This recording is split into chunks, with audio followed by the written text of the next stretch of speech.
Muy buenas a todos, aquí seguimos con el Porsche 944. En el video anterior, después que ya lo arranqué, se recuerdan que sonaba muy feo el motor. Dicen que esto hace magia. Liqui Moly, viscosidad plus, aumenta la presión del aceite, reduce el desgaste. Vamos a ver si es verdad.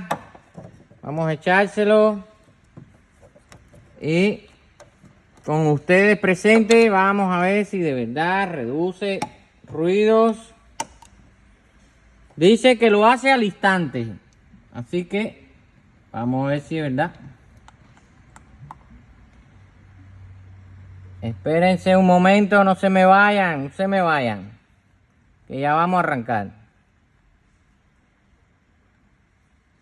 Ya estamos ahí.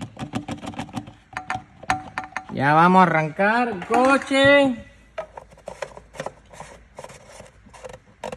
Vamos para allá, vamos para allá.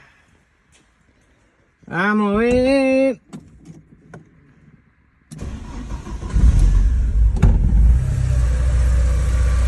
A ver.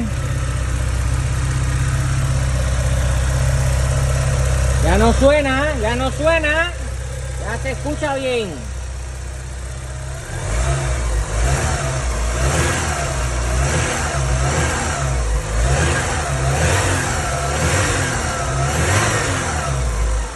Un buen aceite hace funcionar mejor tu motor, así que no lo pases de 10.000 kilómetros. Cuando llegue a 10.000, 12.000 kilómetros de autonomía, cámbiale tu aceite y tu motor siempre estará en buenas condiciones. Así que aquí desde tu taller de confianza, siempre dándote consejos para que tu motor y tu economía esté siempre óptima.